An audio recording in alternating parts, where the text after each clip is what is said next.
అమావాస్య. ఈ అమావాస్య అనేది చాలా విశేషమైనది. ఈ అమావాస్య రోజున ఎవరైతే పవిత్ర నదిలో స్నానం చేస్తారో వారికి విష్ణు భగవానుని కృపను పొందుతారు. మరియు ఈ రోజున చంద్రుడిని ఎవరైతే భక్తి శ్రద్ధలతో పూజిస్తే జీవితంలో ఆనందం పొందుతారు. ఈ రోజున సూర్యుడు ఉదయించక ముందే నిద్రలేచి నదీ స్నానాన్ని ఆచరించాలి. అయితే నది అందుబాటులో లేకపోతే మన ఇంట్లోనే స్నానం చేసే నీటిలో కొన్ని గంగాజలం వేసి స్నానాన్ని చేయవచ్చును. అలా స్నానం చేసిన తర్వాత సూర్య భగవానుని మరియు మన పూర్వీకులను పూజించాలి. చనిపోయిన వారికి పిండ ప్రదానాన్ని చేస్తూ ఉంటారు.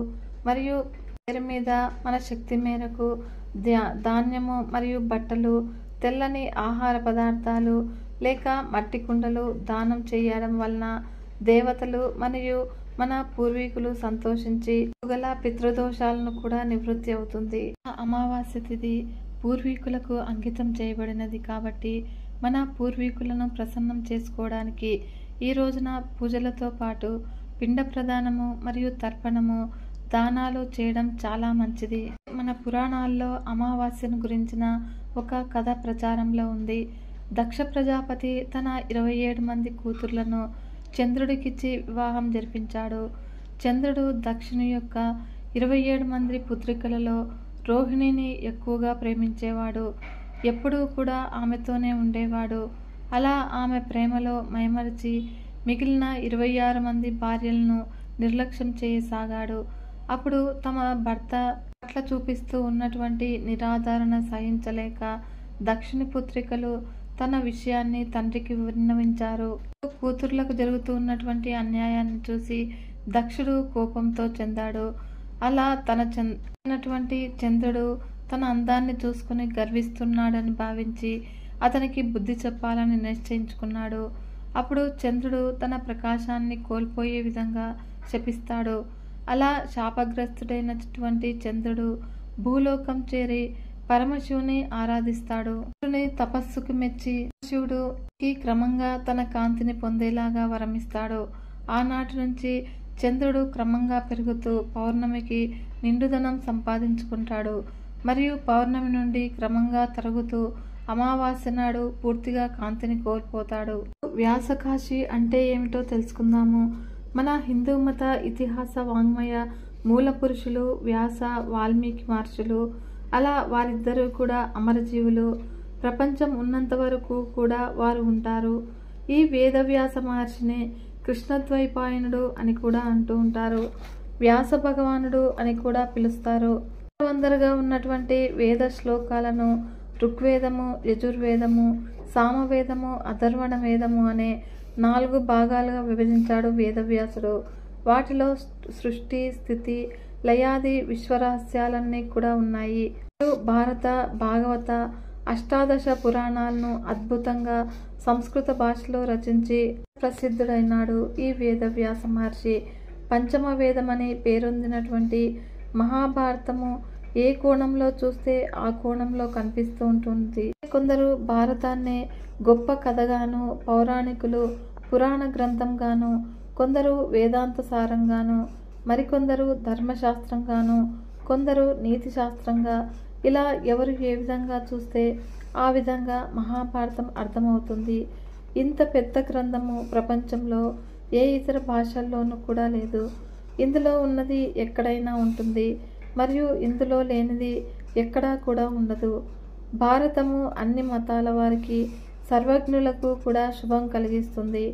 అలా ఇంత గొప్ప విజ్ఞాని, దార్శనికుడు, కథకుడు వేదాల సారాన్నంతా కూడా భారత కథలో ఇమిడ్చిన వ్యాసుడు సన్నిపుడు అనే పేరు కూడా పొందాడు. అంత గొప్పవాడైన వేదవ్యాస మహర్షి తన శిష్యగణంతో వారణాసిలో ఉంటూ మధుకర వృత్తిచే జీవించేవాడు. అలా వారణాసినే కాశీ అంటారు. విశ్వేశ్వరుడు, అన్నపూర్ణమ్మల ప్రీతికరమైన నగరము. అక్కడ మరణిస్తే నేరుగా కైలాసంలోని పరమేశ్వరుని సాన్నిధ్యం చేరుతారని మన హిందువుల ప్రగాఢ విశ్వాసము. విష్ణు పాదాల నుంచి జన్మించిన మరియు అమరలోక గంగా అయినటువంటి పుణ్య భాగీరథి కాశీ పట్టణాన్ని తాకుతూ అవిశ్రాంతంగా ప్రవహిస్తూ ఉంటుంది. మరియు భారతదేశంలోనే కాక ప్రపంచంలోనే కీర్తి గడించిన పుణ్యక్షేత్రమే ఈ కాశీ. కళలకు మరియు ఆధ్యాత్మికతకు పేరొందింది. పుణ్య గంగానది పవిత్రతకు పేరు. పైగా భారతదేశంలోనే అతిపెద్ద జీవనది.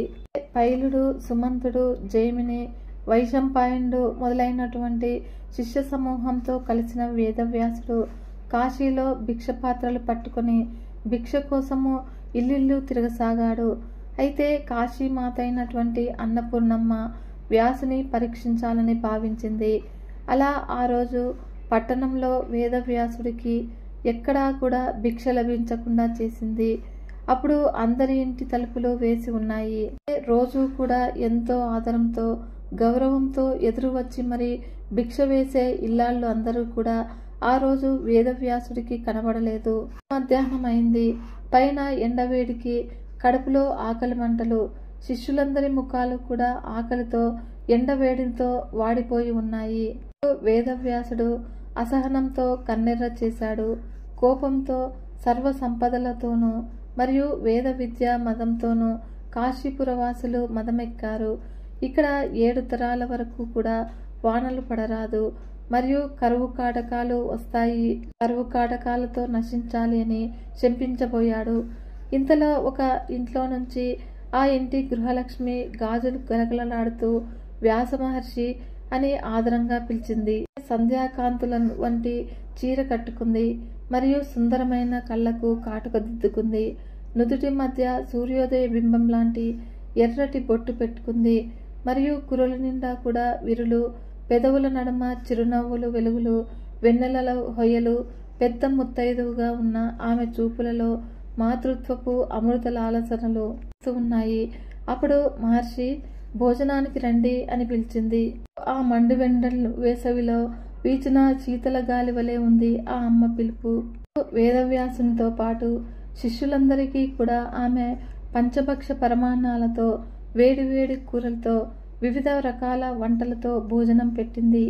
అంత చక్కని పసందైన రుచికరమైన భోజనము వారెప్పుడూ కూడా భుజించలేదు. అయితే ఆమె జగన్మాత అని వారి ఎవరికీ కూడా తెలియదు. అందరూ కూడా సంతుష్టిగా భోంచేశారా, ఆకలి తీరిందా అని నవ్వుతూ అడిగింది పూర్ణమ్మ. అమ్మ, నీ దయ వలన పోయిన ప్రాణాలు తిరిగి వచ్చాయి. నీవు కాశీ అన్నపూర్ణవే అని అభిమానంతో అనుకోకుండా అనేశారు. అవును, నేను కాశీ అన్నపూర్ణనే అని అంటూ తన భర్త శంకరునితో పాటు నిజరూపంతో ప్రత్యక్షమైంది. అప్పుడు అందరూ కూడా ఆశ్చర్య ఆనంద భక్తితో శివపార్వతులకు సాష్టాంగ దండ ప్రణామాన్ని చేశారు. అన్నపూర్ణమ్మ అంది, వ్యాస మహర్షి, వేదాలను విభజించావు. భారత, భాగవత, అష్టాదశ పురాణాలను అద్భుతంగా రచించి భగవానునిగా కీర్తి పొందావు. ధర్మార్థ కామమోక్షాలు ఎంతో విపులంగా వివరించావు. మరియు రాజనీతి, మానవ స్వభావాలు, భక్తి తత్వాలాదిగా లెక్కలేనన్ని విషయాలు అందులో పొందుపరిచి మానవ జీవితాన్ని ప్రభావితం కావించావు. మరియు ఓర్పు అన్నింటికన్నా గొప్పది అన్నావు. మరియు ఓర్పు వలన శాంతి, సౌభాగ్యము, శుభము, కీర్తి ప్రతిష్టలు కలుగుతాయని పేర్కొన్నావు. కానీ ఒక్క పూట నీవు ఆకలికి తట్టుకోలేక ఓర్పు కోల్పోయి 7 తరాల వరకు కాశీలో వాసులు వానలు లేకుండా ఉండి కరువు కాటకాలతో మాడిపోవాలని శపించబోయావు. ఓర్పు ఇదేనా? ఎదుట మనిషికి చెప్పడానికేనా నీతులు, ధర్మోపన్యాసాలు? నీవు ధర్మసూత్రాలు ఆచరించకుండా ఎదుటి మనుషులకేం చెబుతావు? కనుక కాశీ నాకు పరమేశ్వరుడికి అతి ప్రీతికరమైనది. దీనికి ఏ చిన్న అపకారం జరిగినా కూడా మేము సహించము. కాబట్టి నీకు కాశీ నివాసం తగదు. నీ శిష్యులతో కలిసి కాశీ వదిలి వెళ్ళిపో, లేదా నిన్ను నేను క్షమించను అని అన్నపూర్ణమ్మ ఆజ్ఞాపించింది. వేదవ్యాసుడు గడగడా వణికి ఆమె పాదాలపై పడ్డాడు. కూడా ఈశ్వర పత్ని అంగీకరించలేదు. అప్పుడు చేసేది లేక వేదవ్యాసుడు తన శిష్య బృందంతో కలిసి గంగానదికి ఆవల కాశీకి దూరంలో ఆశ్రమం కట్టుకుని జీవితాంతము కూడా అందులో గడిపాడు. వేదవ్యాసుడు నివసించే ఆ ప్రాంతము వ్యాసకాశీగా పేరొందింది. వ్యాసకాశీ కూడా పుణ్యస్థలమే. కాశీ దర్శించే వారందరూ కూడా దాన్ని సందర్శిస్తూ ఉంటారు. పుణ్య భాగీరథికి ఒక పక్క కాశీ, రెండో పక్క వ్యాసకాశి ఉన్నాయి. ఈశ్వరుడికి ప్రీతికరమైన రోజుల్లో మహాశివరాత్రి అతి ముఖ్యమైనది. ప్రతి నెల కూడా వచ్చే కృష్ణ చతుర్దశి తిథి ఈశ్వరుడికి ప్రీతికరము కనుక దాన్ని మహాశివరాత్రి, శివరాత్రి అని అంటూ ఉంటారు. మాఘమాసంలో వచ్చే అదే తిథి నాటి మాస శివరాత్రిని మహాశివరాత్రి అంటారు. ఈశ్వరుడు లింగరూపుడుగా ఆవిర్భవించిన తిథి ఇది. ఈరోజు శ్రద్ధతో అయినా అశ్రద్ధతో అయినా కూడా సంకల్పం చేతనో అసంకల్పంగానో ఇలా ఏదో ఒక విధంగా శివరాత్రి వ్రతాన్ని ఆచరించినట్లయితే సమస్త పాపాలు నశించి జీవిత అంత్యకాలంలో కైవల్యం లభిస్తుంది. కనుక శివరాత్రి మహత్యం గురించి శ్రీనాథ కవి సార్వభౌముడు తాను రచించినటువంటి శివరాత్రి మహత్యము ప్రబంధంలో ఈ విధంగా వివరించాడు. యుగాల పూర్వము ప్రళయం ఏర్పడి భూమి సముద్రంలో మునిగిపోగా శ్రీ మహావిష్ణుమూర్తి వరాహ రూపాన్ని ధరించి సముద్రంలో నుండి భూమండలాన్ని పైకి తీసుకువచ్చి యథాస్థానంలో నిలిపాడు. అప్పుడు బ్రహ్మ తిరిగి పునఃసృష్టి ప్రారంభించాడు. అలా సృష్టి కార్యము నిర్విఘ్నంగా సాగుతూ ఉండటంతో బ్రహ్మకు తన వల్లే సృష్టి జరుగుతుంది అని అహంకారం కలిగింది. అప్పుడు ఎంతో అతిశయంతో బ్రహ్మ భూమండలంలో సంచరిస్తూ ఉండగా సముద్ర మధ్యలో శేషతల్పంపై శయనించిన శ్రీ మహావిష్ణుమూర్తి కనబడ్డాడు. అప్పుడు వెంటనే బ్రహ్మ, ఎవరయ్యా నువ్వు? సృష్టికర్తనైన నన్ను కొంచెమైనా కూడా లెక్క చేయకుండా హాయిగా నిద్రిస్తూ ఉన్నావు అని అన్నాడు. అయితే దానికి శ్రీ మహావిష్ణుమూర్తి, నువ్వు ఎవరు?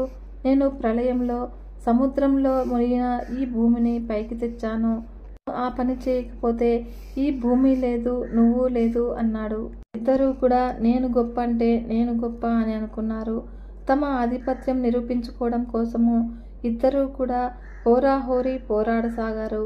ఇలా చాలా కాలం సాగింది. అలా ఆఖరి ప్రయత్నంగా ఒకరి మీద ఒకరు శివుడు తమకు ప్రసాదించిన పాశుపతాస్త్రాలు ప్రయోగించాడు. అలా ఆశ్చర్యకరంగా ఆ రెండు అస్త్రాల మధ్య ఒక అగ్నిపర్వతం లాంటిది ఉద్భవించింది. బ్రహ్మ విష్ణులు తాత్కాలికంగా యుద్ధ విరమణ చేసి దాన్ని చూస్తూ ఉండిపోయారు. అలా ఆ పర్వతము అది అంతం తెలియడం లేదు. ఆ పర్వతం యొక్క ఆది అంతం తెలుసుకోవడానికి, దాని ఎత్తు కనుగొనడానికి బ్రహ్మ వైపుకు వెళ్ళగా లోతు తెలుసుకోవడానికి విష్ణువు పాతాళ లోకం వైపుకు వెళ్ళాడు. అయినా కూడా వారికి అంతు తెలియడం లేదు. తమ అహంభావనాలకు అణచడానికే ఈశ్వరుడు ఈ విధంగా చేశాడని, ఇదంతా కూడా ఆ పరమేశ్వరుడి మాయ అని వారు తెలుసుకుని ఈశ్వరుడిని ప్రార్థించారు.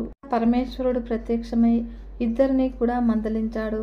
శివుడి మీద అపారమైన దయ కలగడానికి తగిన వ్రతం ఏదైనా ఉంటే చెప్పమని వారు కోరగా, భక్త సులభుడైనటువంటి పరమేశ్వరుడు బహుళంలో వచ్చే శివరాత్రి మహాశివరాత్రి అనబడుతుంది. ఈ తిథి నాకెంతో ప్రియమైనది. ఈరోజు ఉదయం నుండి నియమనిష్టలతో ఉండి నాకు పూజలు అభిషేకాలు చేసి రాత్రిపూట జాగారం చేసినట్లయితే వారికి నేను అనుగ్రహిస్తాను అని అన్నాడు. ప్రతి నెలలో వచ్చే మాస శివరాత్రి రోజున ఎవరైతే అభిషేకం చేసి ఉపవాసం ఉండి చేస్తారో వారికి పరమేశ్వరుని దయ కలుగుతుందని చెప్తాడు. ఈ వ్రతాచరణ వల్ల సమస్త పాపాలు నశిస్తాయి. వారికి తప్పక శివ సాయుధ్యం లభిస్తుందని పలికాడు. శివరాత్రి వ్రత మహత్యాన్ని వివరించే కథ ఒకటి ఉంది. పూర్వము దండకారణ్య భాగంలో వింధ్య పర్వతాలు ఉన్నాయి. ఆ పర్వత పరిసరాల్లో గల నర్మదా నదీ తీరంలో రత్నపురం అనే గ్రామం ఉండేది. ఆ గ్రామ పరిసర ప్రాంతాల్లో అడవులు ఉన్నాయి. వారి రాజు హేమగంధుడు. ఆ రాజు ప్రజలను కన్నబిడ్డల వలె పరిపాలిస్తూ న్యాయ మార్గంలో నడిచేవాడు. ఆ రాజు కొలువులో యజ్ఞదత్తుడు అనే మంత్రి ఉండేవాడు. అతడు బుద్ధిమంతుడు, సద్బ్రాహ్మణుడు. రాజు మంత్రులతో పాటు ఆ రాజ్య ప్రజలందరూ కూడా గొప్ప శివభక్తులు. తమ రాజ్య సరిహద్దులలో గల నర్మదా నదీ తీరంలో గల ఓంకారేశ్వరుడిని భక్తి శ్రద్ధలతో పూజించిన తర్వాతనే తమ దైనందిన కార్యక్రమాలు నిర్వహించుకునేవారు. అందరూ కూడా ఓంకారేశ్వరుడిని పూజించనిదే రోజు ఆహారం కూడా తీసుకునేవారు కాడు. దత్తుడి భార్య సుశీల కూడా గొప్ప శివభక్తురాలు. వారికి చాలా కాలము సంతానం కలగకపోవడంతో వారు ఎప్పుడూ కూడా విచారంలో మునిగి ఉండేవారు. అప్పుడు ఇద్దరూ కలిసి ఈశ్వరుడిని సంతానం కోసం ప్రార్థిద్దాము అనుకుని చాలా కాలము పరమేశ్వరుడిని సంతానం కోసము నియమనిష్టలతో ప్రార్థించి పూజించారు. అలా చివరకు పరమశివుడు వారిని అనుగ్రహించగా ఒకరోజు పండంటి బిడ్డడు వారికి జన్మించాడు. ఆ బాలుడు ఎంతో అందంగా సుకుమారంగా ఉండటం వల్ల సుకుమారుడు అనే పేరు పెట్టుకుని అల్లారు ముద్దుగా పెంచుకోసాగారు. సుకుమారుడు శుక్లపక్ష చంద్రుని వలె దినదిన ప్రవర్తమానంగా పెరుగుతూ సహజంగా తెలివితేటల గలవాడు కావటం వల్ల విద్యలన్నీ కూడా ఎంతో సులభంగా నేర్చుకున్నాడు. అయితే గారాభంగా పెరగడము, ఆకతాయిలతో స్నేహం చేయడం వల్ల దురలవాట్లు వంటపడ్డాయి. పానలోలుడు స్త్రీలోలుడు అయ్యాడు. గ్రామ ప్రజలందరూ కూడా సుకుమారుడిని చూస్తేనే భయపడిపోయేవారు. మరియు యజ్ఞదత్తుడు సుశీల కుమారుడికి నెమ్మదిగా మంచి మాటలు చెప్పినా కూడా వినిపించుకునేవాడు కాదు. కుమారుడి మీద ప్రేమతో వారు గట్టిగా మందలించలేకపోయేవారు. ఇతడి ఆగడాలు సహించలేని గ్రామ పెద్దలు చివరికి అతడికి గ్రామ బహిష్కరణ శిక్ష విధించారు. దాంతో సుకుమారుడు ఆ గ్రామాన్ని విడిచిపోయాడు. అలా చాలా గ్రామాలు నగరాలు తిరిగాడు. ఒకరోజు దారిలో కనబడ్డ చెరువులో స్నానం చేసి సేద తీరుతూ ఉండగా ఆ సమయంలో అక్కడికి ఒక స్త్రీ వచ్చింది. అలా ఆమె అందచందాలను ఆకర్షించబడ్డ సుకుమారుడు తనను అనుగ్రహించమని కోరాడు. తాను తల్లిదండ్రుల చాటున పెరిగానని, తాను మగాళ్లను నమ్మనని, ఎప్పుడూ కూడా తనను విడవకుండా ఉంటాను అని మాట ఇస్తేనే అతనితో కలిసి ఉంటానని కోరింది ఆమె. చివరకు సుకుమారుడు ఆమె చెప్పిన విధంగానే మాట ఇచ్చాడు. అప్పుడు ఆమె సంతోషించింది. కానీ తన వారు ఎవరూ కూడా ఈ పనికి ఒప్పుకోరని, వీలైనప్పుడల్లా కూడా ఆ కనిపించే భద్రకాళి దేవాలయం దగ్గరికి వస్తూ ఉంటానని చెప్పింది. ఈ సుకుమారుడు సరేనన్నాడు. అలా ఇద్దరూ కలిసి రహస్యంగా కలుసుకుంటూ ఆనందంగా జీవితం గడపసాగారు. కొంతకాలం గడిచింది. ఆ గ్రామంలో సుకుమారుడు గొప్ప పండితుడి వలె ఉంటూ ఎప్పుడూ కూడా భగవద్ధ్యానం చేస్తూ ఉన్నట్లు నటించేవాడు. మొదట ప్రజలంతా నమ్మినా కూడా తర్వాత అదంతా నటన అని, అతడు వ్యసనపరుడు అని గ్రహించాడు. ఇదే సమయంలో సుకుమారుడికి ఆ అడవిలో గల ఒక బందిపోటు ముఠాతో పరిచయం కలిగింది. నిజంగా వారితో కలిసి తరచూ రాత్రిపూట దొంగతనాలకు కూడా వెళ్ళసాగాడు. ఈ విషయం కూడా ప్రజలకు తెలియడంతో సుకుమారుడు భయపడ్డాడు. తాను ఆ గ్రామం విడిచి వెళ్ళిపోతాను అని చెప్పగా అతడి ప్రేయసి తాను కూడా వస్తానంది. అలా ఇద్దరూ కలిసి వేరే దూర ప్రాంతానికి వెళ్ళి జీవించసాగారు. కాలక్రమంలో వారికి 2 కుమారులు 2 కుమార్తెలు కలిగారు. వారు పెరిగి పెద్దవారయ్యాక భార్య మరణించింది. వృద్ధాప్యం వచ్చినా కూడా సుకుమారుడి బుద్ధులు మారలేదు. అతడి దుష్ప్రవర్తన అధికం కాసాగింది. అయితే ఒకసారి అతడి కుమార్తె దేవుడి పూజ కోసం పూలు తెమ్మని కోరింది. ఏ ధ్యాసలో ఉన్నాడో కానీ చక్కగా పంచా దోవతి కట్టుకుని సుకుమారుడు పూల కోసం బయలుదేరి సమీప దేవాలయానికి చేరుకున్నాడు. అయితే అదొక శివాలయము. నాగేశ్వరలింగము ప్రతిష్టమై ఉంది. మద్యపానం చేయడంతో తూలుతూ ఉన్న నెమ్మదిగా ఆ దేవాలయ ఆవరణలో గల పూల చెట్టు నుంచి సుకుమారుడు కొన్ని పూలు కోసాడు. అదే సమయానికి శివలింగానికి శాస్త్రానుసారము మహాన్యాసపూర్వక రుద్రాభిషేకాలు జరుగుతున్నాయి. అయితే అసంకల్పితంగానైనా కూడా సుకుమారుడు ఆ దృశ్యాన్ని చూశాడు. అప్పుడు హఠాత్తుగా అతనిలో మార్పు కలిగింది. గుడి లోపలికి తూలుకుంటూ వెళ్ళసాగాడు. అప్పుడు అభిషేకం చేయడం వల్ల గుడి లోపల తడితడిగా ఉంది. అయితే సుకుమారుడు కాలు జారి బోర్లా పడ్డాడు. ఆ పడటం కూడా శివలింగం ముందు పడటంతో శివుడికి సాష్టాంగ నమస్కారం చేసినట్లయింది. మరియు చేతిలోని పూలు ఎగిరి శివలింగం మీద పడ్డాయి. దాంతో పరమేశ్వరుడిని పూజించినట్లయింది.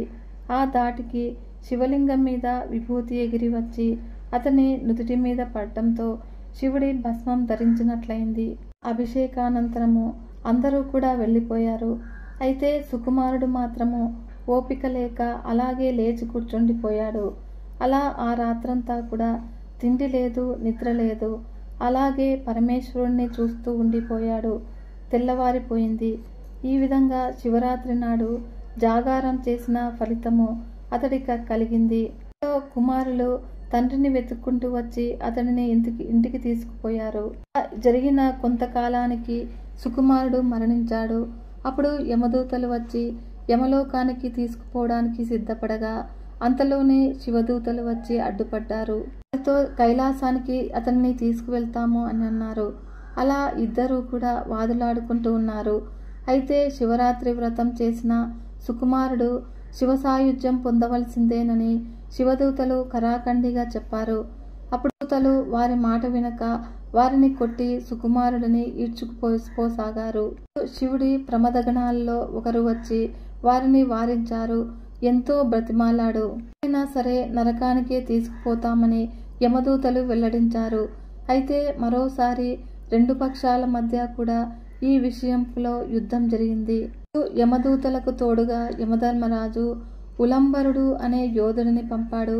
అయినా సరే శివుడి కటాక్షంతో శివదూతలు అతడిని ఓడించి సుకుమారుడిని శివుడి సన్నిధికి చేర్చారు. అప్పుడు శివుడు ప్రేమతో సుకుమారుడిని ఆదరించి తన ప్రమదంలో చోటు కల్పించాడు. జీవితమంతా కూడా ఎన్నో పాపాలు చెడు కర్మలు చేసినా కూడా అసంకల్పితంగానైనా సరే శివరాత్రి నాడు శివరాత్రి వ్రతాన్ని ఆచరించడం వల్ల ఈ సుకుమారుడు ఈ విధంగా శివ సాయుధ్యాన్ని పొందాడు. అదే త్రికరణ శుద్ధిగా నియమనిష్టలతో శివరాత్రి వ్రతాన్ని ఆచరిస్తే దానివల్ల కలిగే ఫలితాలను అనన్య సామాన్యమనే చెప్పాలి. కనుక శివరాత్రి నాడు చేసే శివరాత్రి వ్రతం వల్ల కోటి హత్యలు చేసినది పాపం కూడా నశిస్తుంది అని కోటి రుద్ర సంహితలో సర్వ పాపాలు నశించడమే కాకుండా ముక్తిని చేకూరుస్తుందని అగ్నిపురాణం వెల్లడించాయి. గ్రహదోష నివారణకు ఆరోగ్య సిద్ధికి మహాన్యాసపూర్వక రుద్రాభిషేకము చక్కటి మార్గమని పెద్దల హితోక్తి. ఇంకా శివుడు భోళాశంకరుడు ఎంతో ఖర్చు పెట్టి పూజ చేయనవసరం లేదు. ఉద్దరణుడు నీళ్లు శివలింగంపై పోస్తే ఉబ్బి తబ్బిబ్బవుతాడు. చిటికెడు భస్మం వేస్తే చిదానంద భరితుడు అవుతాడు. కనుక ఒక్క మారేడు దళం వేస్తే మురిసిపోతాడు. మరియు కోరిన వరాలు ఇస్తాడు. భక్తుల పెన్నిదిగా మారతాడు.